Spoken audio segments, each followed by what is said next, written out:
Guys, kalian pada tahu nggak sih kalau akhir-akhir ini tuh di IG ada hashtag yang rame banget. Hashtagnya tuh namanya percuma lapor polisi. Pernah dengar nggak? Oh iya, pernah di Twitter juga banyak itu. Iya, Karena mau deh. Iya kan. Emang gimana Nah, ceritanya? iya bener. Awalnya tuh emang bener di Twitter. Jadi tanggal 6 Oktober kemarin ada namanya tuh Project Multatuli gitu kan. Itu dia kayak media digital gitu. Nah, platformnya dia tuh emang di Twitter. Terus dia ngepost itu.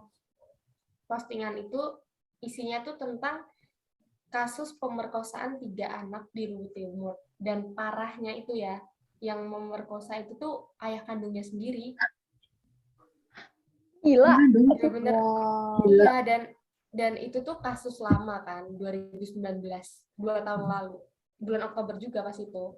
Cuman kenapa baru viral sekarang itu gara-gara pas waktu itu kan si anak itu semuanya tuh di bawah umur 10 tahun semua. Tiga-tiganya ini di bawah 10 tahun. Gila. Iya. Gila, seumuran adekku. Itu juga di bawah 10 tahun. Wah. Terus ya mungkin namanya anak kecil kan apalagi diperlakuin kayak gitu sama ayah kandungnya gitu pasti kayak nggak tahu lah ini tuh bener atau enggak gitu kan.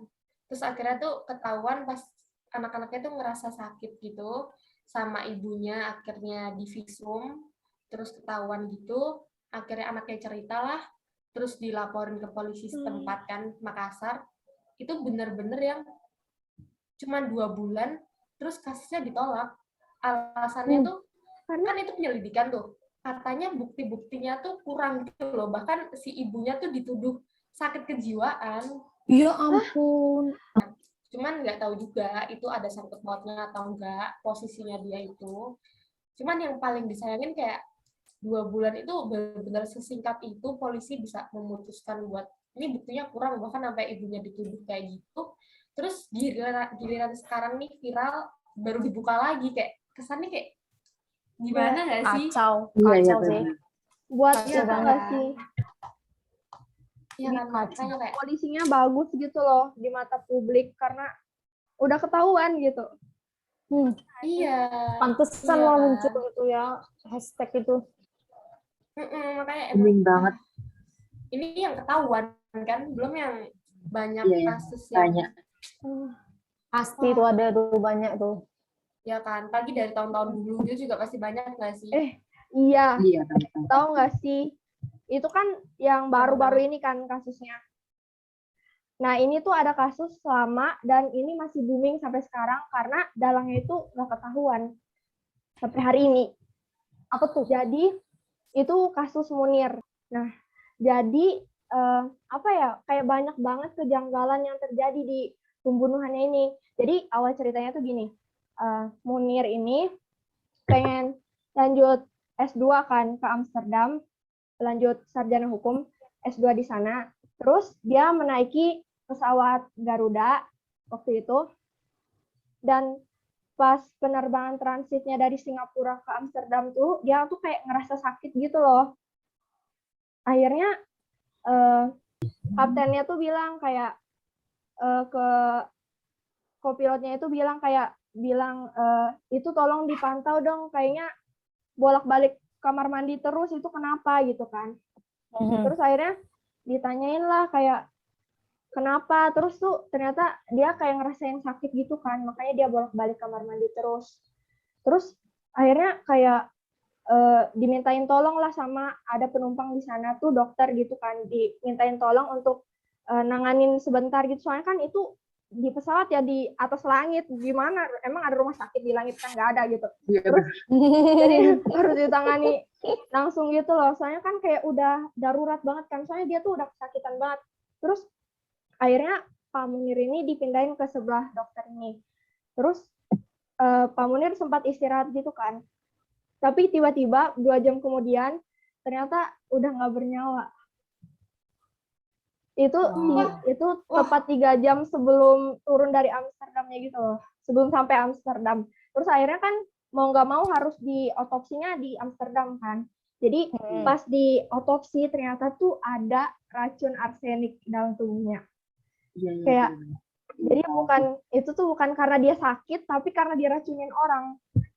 Wah, udah pasti tuh nggak sih Dan belum diracuni itu? ketahuan Nah, gitu dia ya. nggak tahu kan Will siapa. Ah, Tapi banyak yang Wah, menduga itu dalangnya itu salah satu kayak aparat negara yang orang penting gitu, karena makanya sampai sekarang itu kasusnya tuh belum terpecahkan sama sekali. Padahal tuh wah, hampir sama. iya iya. ada banyak ada banyak apa ya kayak kecurigaan gitu loh, dan apa ya sebenarnya itu tuh bisa tergali terus gitu, tapi kayak ada yang ditutupi gitu loh sama Ih, pihak-pihak ya, kayak hukumnya tuh emang masih tumpul nggak sih ke masih bawah lemah tuh? masih lemah. Tumpul. Kalau kalau Tumpul ke kalau atas. begitu, kalau mengenai aparat gitu, ada juga tuh itu kasus yang tahu nggak penambangan batu bara itu? Yang ini yang film itu nggak sih? Seksi Iya killers tahu. tuh. Iya. Ah, Tahu kan? Nah, Iya tahu tahu itu tahu. juga itu juga ya itu kan perusahaan swasta kan dibilang-bilang kan, tapi kan perlu izin dari pemerintah juga kan. Ya itu memang dari dulu udah ada penambangan batu bara di Indonesia, tapi sekarang nih lagi banyak juga kasus kayak gitulah. Gimana ya dibilangnya ya? Bagus sih memang untuk listrik ke rakyat kan bagus kan. iya, Tapi kan iya, iya, benar. keseginya ke rakyat-rakyat miskin kan susah kan. Apalagi lingkungannya, Yang padahal sekitar kan situ ya. iyalah, di Kalimantan itu paling banyak itu. Seperti Cuman, kau iya, dirimu nggak tahu ya. Tapi di Samarinda, Ah, Samarinda. Nah, Kalimantan apa tuh, timur ya? oh ya Kalimantan Timur. Nah, Yang timur. Di mana tuh ceritanya? Gimana? kalau menurut dari film itu kan, Seksi Killers kan, banyak pembangunan terus penambangan batu bara tuh di Kalimantan tuh. Terus itu ada kan cerita kayak warga yang nggak terima kan, karena kan itu awalnya kan pegunungan katanya kan, terus diganti jadi tempat pembangunan penambangan batu bara itu. Jadi kan awalnya mereka air bersih itu dari pegunungan itu, tapi gara-gara dibangun itu ya jadi habis air bersih. Tahu nggak, minuman mereka loh keruh loh. Terus banyak lah. Terus ada juga pernah warga menghalangi alat berat supaya nggak bisa masuk gitu kan. Tahu nggak, lain malah dipenjara selama 3 bulan. Coba bayangin. Hak-hak yang mereka seharusnya mereka akunya itu, ya mereka kan itu kan memang itu mereka kan hak mereka kan supaya untuk menjaga lingkungan mereka. Iya, Tapi malah dipenjara 3 bulan. Baru ada juga warga yang nggak mau jual tanahnya kan untuk pembangunan itu, nggak mau dijual, itu juga dipenjara juga. Bayangin lah, hak-hak mereka supaya bertempat tinggal yang bagus, lingkungannya bagus, terus gara-gara penambangan batu bara itu, tanaman itu bisa hancur. Jadi kan mereka kan kebanyakan di situ kan orangnya bertani, terus nelayan juga kena itunya, dampaknya juga banyak lah, kacau sih. Terus ya kasus-kasusnya nggak ada, sampai sekarang belum ada penyelesaian sih, karena ya itu tadi hampir sama, yang punya itu juga aparat tinggi. Gitu. Ujung-ujungnya sama ya. Ujung-ujungnya gitu juga. Undang-undang kita tuh berlaku ke masyarakat kecil aja. Makanya itulah. Kenapa Arista kayak mau ngomong? Kayak kasus itu juga belum selesai. Kalian itu lebih lama sih dari kasus kalian. Berarti ada yang pernah meninggal dong gara-gara penambangan. Iya, secara nasional tuh 2014 sampai 2018 itu 115 jiwa meninggal cuma karena itu. Cuma kan karena kayak penambangan batu bara. Jatuhnya ini nggak sih, kalau misalkan mau dibilang pembunuhan gitu kan nggak bisa kan, kayak secara nggak langsung kan, cuman ada sangkut pautnya gitu kan. Dan undang-undang kita tuh belum ada nggak sih yang mengatur itu tuh. Nah itulah ya, tapi tetap aja ada undang-undang pasal-pasal yang mengatakan kan, tertulis kan manusia itu kan punya hak untuk mendapatkan penghidupan yang layak, mata pencariannya gitu. Tetap aja ada, tapi ya itulah mereka. Terus kenapa Riz tadi kamu mau cerita apa? Kalian tahu nggak yang kasus yang 1980-an itu udah lama sih sebenarnya. Yang Petrus itu lupa nggak kalian? Oh, Petrus. Tahu. 1980-an. yang Gimana Tapi nggak itu? terlalu tahu kronologinya. Ya, aku juga Iya. nggak terlalu tahu. ya penembakan misterius itu loh. Kan pertama juga di Jogja kan. Oh, di Itu Jogja. Orde Baru ya? Oh iya, zaman Orde Baru sama weh. Oh ya, dengan Munir tadi ya. Iya. Wah, gila. Banyak banget ya berarti kasus di masa Ya, itu banyak yang lah terjadi. Oh. Ya, lanjut Tris. Emang Gimana? gimana Aris? Jadi yang Petrus itu tuh itu pertama di Jogja kan itu udah lama sih 1980-an gitu, tapi itu sampai sekarang tuh kasusnya tuh belum selesai. Dan jadi itu petanda kalau itu tuh penembakan misterius itu karena banyak yang ditemukan di tempat-tempat umum gitu loh. Terus sampai sekarang belum selesai masalahnya itu karena ya itu sampai sekarang belum ketangkep juga. Tapi itu pemerintah sekarang tuh minta kalau kasusnya itu diselesain gitu loh. Oh, diangkat lagi. Banyak kan kasus-kasus dulu termasuk Petrus ini yang paling lama 3 tahun sampai 1985 itu loh. Kan ngeri sampai banyak mayat yang tiba-tiba meninggal gitu aja tanpa ada pelakunya gitu, sampai sekarang aja belum ketangkep gitu loh. Lu udah berapa tahun gitu sampai 2021 ini dari 1980-an. Gimana lah perasaan keluarganya itu nggak sih? Iya. Ya, kan kaget tiba-tiba ntar anggota keluarganya meninggal karena Oh iya, benar banget ya. dan itu pasalnya pasti banyak banget sih pelanggaran tentang HAM gitu ya. Pembunuhan gitu. Ini kita berempat ini kasus-kasus yang kita kan ini pelanggaran HAM, benar-benar pelanggaran HAM ya? Iya, pelanggaran Iya. HAM berat. Iya. Dan kebanyakan belum terselesaikan. Iya, benar-benar. Iya, kasusnya kan gimana ya? Ini malah aku kepikiran kayak dari kasus-kasus kayak gini tuh malah bisa membuat kejahatan baru nggak sih? Kalau bukan kejahatan kayak kepercayaan masyarakat ke pemerintah tuh jadi semakin turun, dimulai dari keluarganya deh. Ya keluarga yang nggak dapat keadilan kayak gitu, gimana mau percaya lagi sama pemerintah kan? Iya, benar. Jadi kayak sekarang mau pemerintah, mau aparat, mau sekencang gimana, bukan promosi apa namanya ya, ngasih mungkin kepercayaan, ngasih benefit ke masyarakat, ngumpulin kepercayaan masyarakat. Ya kalau nggak dimulai dari kasus-kasus yang lama kayak gitu juga. Iya. Padahal kan harus padahal seharusnya kan negara yang melindungi hak-hak kita itu ya kan. Jadi siapa lagi ya kan? Nah, harusnya kan kasus lama diselesain dulu gitu ya. Iya. Ini malah makin ditumpuk, makin banyak kasusnya. Iya, makin tumpuk makin banyak.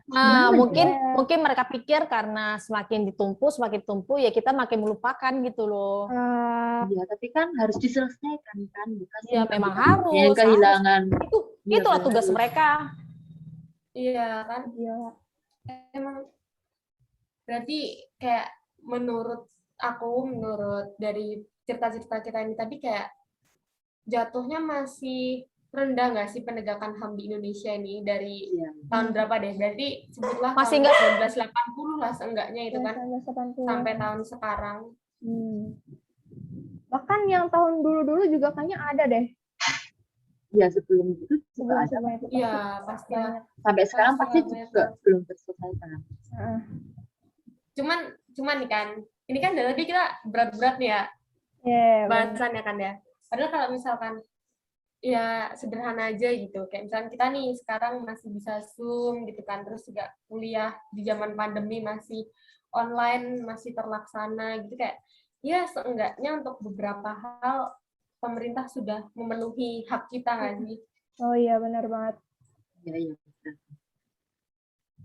Ya, tapi tetap aja kalau dalam kasus-kasus kayak gini kan penegakannya masih nggak stabil kali kan? Iya. Masih kurang bagus lah mereka nanganinnya. Iyalah, Petrus tadi udah dari tahun berapa sampai sekarang belum ketahuan siapa dalangnya. Benar-benar. Ya, semoga lah suatu saat gitu kan di tangan pemimpin yang bijaksana yang baru mungkin kasus-kasus itu dibuka lagi. Amin. Tapi aku dengar-dengar Pak Jokowi itu buka kasus lagi, kalau nggak salah buka kasusnya Munir. Aku baca-baca di artikel gitu. Tapi ya harapannya semoga terselesaikan ya. Amin. Itu keren sih, harapan banget sih itu. Benar. Ya seenggaknya berarti Kasus dari kalian yang juga. emang iya, dari yang mungkin sedikit buruk lah di masa lalu, pelan-pelan lah ya, lebih baik lagi kan. Undang-undangnya juga banyak kan yang diperbaharui kan. Terus juga ini nggak sih, kita sebagai mahasiswa gitu kayak setiap kali ada undang-undang yang merugikan masyarakat, kita udah berani unjuk rasa. Kayak kemarin yang pas demo Omnibus Law itu, ya kan, ya. Berarti emang kayak kesadaran masyarakat juga emang makin baik nggak sih? Iya. Punya kesadaran diri lah. Ya, semoga lah ya, semakin baik lagi lah ya. Semoga. Amin. Amin. Jadi berdasarkan cerita-cerita kita tuh kayak memang penegakan HAM tuh belum stabil ya sama sekali, belum stabil sama sekali. Sekarang. Aparatnya juga masih belum bisa bekerja sama gitu. Iya, apalagi dari aparatnya, prosedurnya, prosesnya. Ya. Tapi ada progres lah ya, paling enggak, Iya. buat lebih baik. Udah mantap. Keren banget. Makasih guys. Oh ya, Buat thank you sharingnya. udah sharing-sharing. Gitu. Gila, semoga Ya, kita thank you. bisa Semoga bermanfaat. ya bermanfaat Ya, buat kita betul-betul. untuk Tetap saling NKRI.